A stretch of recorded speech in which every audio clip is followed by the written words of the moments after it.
You must use your thought as directed in previous chapters, and begin to do what you can do where you are, and you must do all that you can do where you are. You can advance only by being larger than your present place, and no man is larger than his present place who leaves undone any of the work pertaining to that place.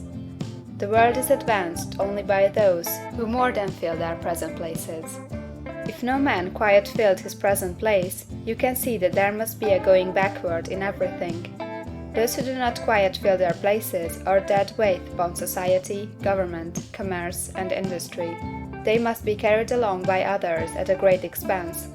The progress of the world is retarded only by those who do not fill the places they are holding. They belong to a former age and a lower stage or plane of life, and their tendency is toward degeneration.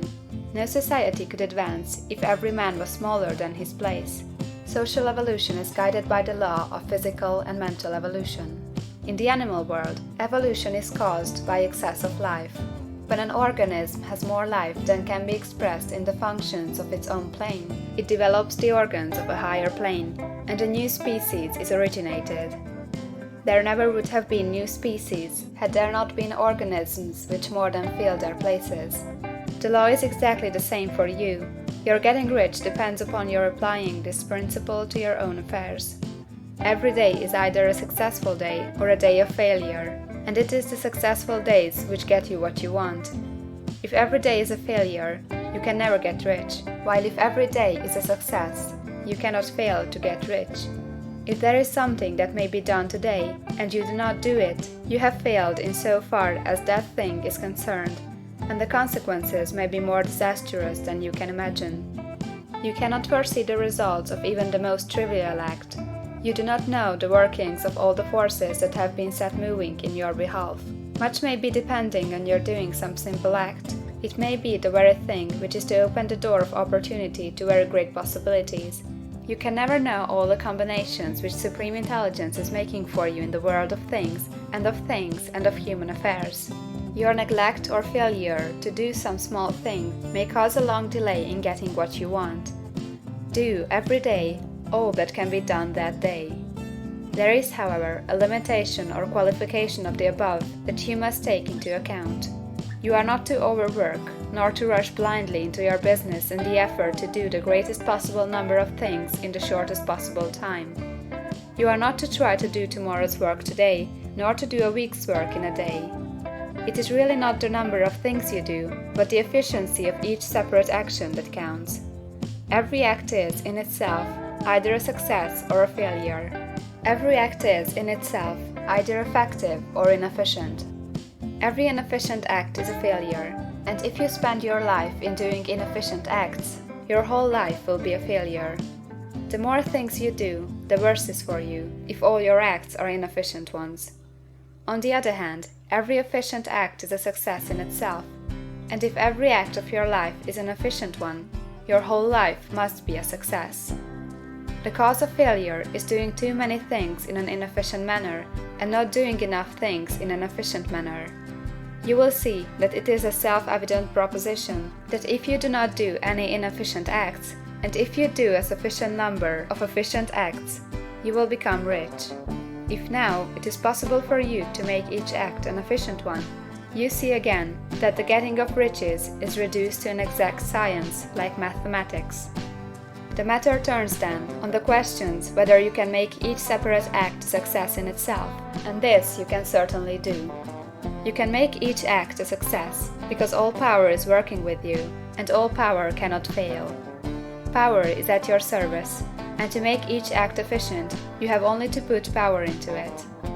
Every action is either strong or weak, and when everyone is strong, you are acting in a certain way which will make you rich.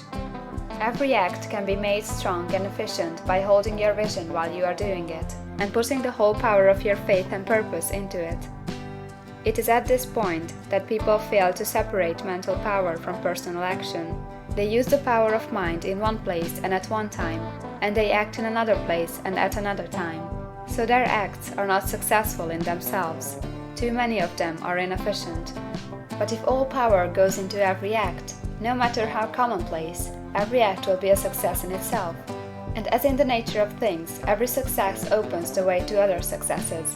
Your progress toward what you want, and the progress of what you want toward you, will become increasingly rapid. Remember that successful action is cumulative in its results. Since the desire for more life is inherent in all things, when a man begins to move toward larger life, more things attach themselves to him, and the influence of his desire is multiplied.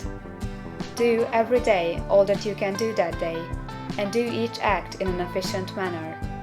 In saying that you must hold your vision while you are doing each act, however trivial or commonplace, I do not mean to say that it is necessary at all times to see the vision distinctly to all its smallest details. It should be the work of your leisure hours to use your imagination on the details of your vision and to contemplate them until they are firmly fixed upon memory. If you wish speedy results, spend practically all your spare time in this practice.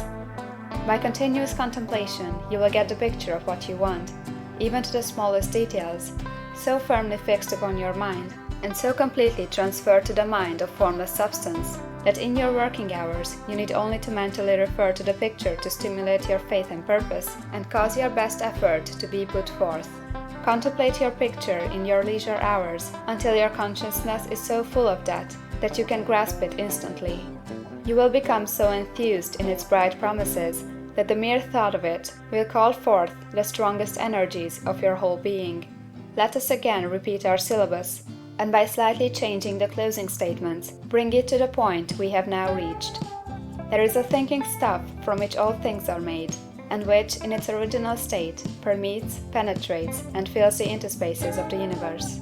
A thought, in this substance, produces the thing that is imaged by the thought. Man can form things in his thought, and, by impressing his thought upon formless substance, can cause the thing he thinks about to be created. In order to do this, man must pass from the competitive to the creative mind. He must form a clear mental picture of the things he wants, and do, with faith and purpose, all that can be done each day, doing each separate thing in an efficient manner.